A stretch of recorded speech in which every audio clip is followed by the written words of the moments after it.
আসসালামু আলাইকুম। সবাই কেমন আছেন? আশা করছি সবাই অনেক ভালো আছেন। আর সবাইকে ঈদের অনেক অনেক শুভেচ্ছা জানাচ্ছি। আশা করছি সবার ঈদ অনেক ভালো কেটেছে। আমারটা আল্লাহর রহমতে ভালো কেটেছে আলহামদুলিল্লাহ।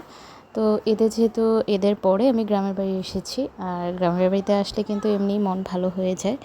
আর বিশেষ করে এটা হচ্ছে আমাদের পুকুর পাড়।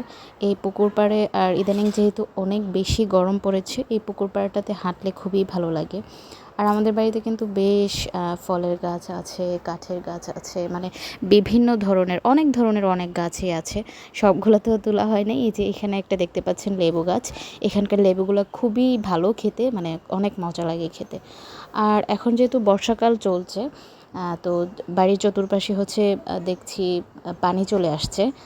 তো আর গ্রামের বাড়িতে পানি আসলে দেখতে ভালো লাগে। আর একটা কারণ হচ্ছে মানে একদম যেদিকেই তাকানো যায় ওদিকেই হচ্ছে সবুজ আর সাদা পানি। আর ওইখানে নৌকা দিয়ে ঘুরতে কিন্তু খুবই ভালো লাগে। তো এবার নৌকা দিয়ে ঘোরা হয় নাই, কারণ হচ্ছে প্রচণ্ড রোদ আর অনেক গরম, এই জন্য আর নৌকায় করে ঘোরাঘুরি হয় নাই। এই যে এখানে দেখতে পাচ্ছেন দুইটা ছাগল ঘাস খাচ্ছে। গ্রামে আসলে এই দৃশ্যগুলো খুবই পরিচিত দৃশ্য এবং দেখতে কিন্তু ভালো লাগে। শহরের মানুষ বলেন কিংবা শহরের ছোট ছোট ছেলে মেয়ে বাচ্চারা যাই বলেন না কেন, গ্রামের এই দৃশ্যগুলোর সাথে কিন্তু তারা পরিচিত থাকে না কিংবা দেখতে পারে না আর কি, মানে ওই সুযোগটাই হয় না আর কি। যাই হোক, এই যে এখানে একটা ছোট নৌকা আছে। হ্যাঁ, তো এই নৌকাটা একটু লাগানো, কিন্তু ওই যে পাড়ের সাথে একটু লাগানো আছে আর কি। তো এটাতে উঠতে ইচ্ছে করছিল, কিন্তু তাও যদি রোদ না থাকলেও রোদের অনেক বেশি তাপ থাকে, এই জন্য আর ওঠা হচ্ছিল না কিংবা উঠা যাচ্ছিল না, সাহসও হচ্ছিল না। তো এই যে একটু তো চালানো তো যাবে না, এমনি আমরা সবাই একটু ওঠার চেষ্টা করছিলাম আর কি, উঠে দেখছিলাম। আর এই যে এই পানিটাতে দেখতে ভালো লাগে। আর বিশেষ করে এরকম নৌকা দিয়ে ঘুরতে, এরকম পানিতে কিন্তু অনেক বেশি ভালো লাগে। যারা গ্রামে থেকেছেন কিংবা যারা গ্রামে এরকম বর্ষাকালে কিংবা যখন পানি হয় তখন নৌকা দিয়ে ঘুরে বেরিয়েছেন, তখন মানে তখনকার ফিলটা কিন্তু আপনারা বুঝতে পারবেন, এই আর কি। তো এই যে চতুর্পাশে এরকম হচ্ছে, যেহেতু পানি চলে আসছে, কচুরিপানাও হয়েছে। আর এই যে এটা দেখতে পাচ্ছেন না, এটা হচ্ছে পাট ক্ষেত।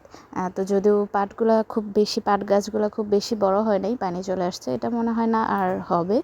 তো এটা এমনিতেই তুলে ফেলবে, তারপর হচ্ছে শুকিয়ে রান্নার কাজে ব্যবহার করা হবে আর কি। আর এই যে দেখতে পাচ্ছেন অনেক কচুরিপানা হয়েছে, পানি আসলেই হচ্ছে অনেক কচুরিপানা হয়। তো বিকেলবেলায় এরকম ঘুরতে ঘুরতে একটু ঠান্ডা ঠান্ডা বাতাস আসে, ভালোই লাগে ঘুরতে এরকম। গ্রামের বাড়িতে আসলে কিন্তু বিকেলবেলায় সবসময় এরকম ঘোরা হয়, কিংবা আমরা দেখা যায় ভাই বোনরা মিলে, কাজিনরা মিলে সবাই এরকম একটু ঘোরাঘুরি করি কিংবা আড্ডা দিই। এই সময়টা আসলে খুবই ভালো একটা সময় কাটে। এই সময়টার সাথে অন্য কোনো সময়ের আসলে তুলনা হয় না।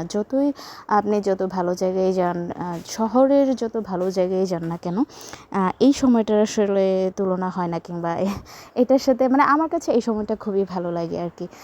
তো এই তো যেহেতু গ্রামের বাড়ি আসছি, আর এবার গ্রামের বাড়ি আসার পরেও খুব বেশি কোনো ভিডিও ক্লিপ নিতে পারছিলাম না কিংবা নেওয়া হয়নি।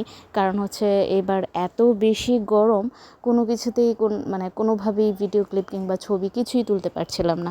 আর আমার কাজিনের বিয়েও ছিল, ওই কাজিনের বিয়েতেও কিন্তু আমি কোনো রকম কোনো ভিডিও ক্লিপ কিছু নিতে পারি না, জাস্ট গরমের কারণে। যাই হোক, আজকে আপনাদের সাথে অনেক কথা বলে ফেললাম।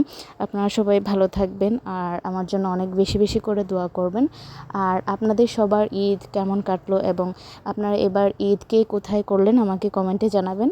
তো আজকের মতো বিদায় নিচ্ছি, দেখা হয়ে যাবে নেক্সট কোনো একটা ভিডিওতে। সে পর্যন্ত সবাই ভালো থাকবেন। আল্লাহ হাফেজ।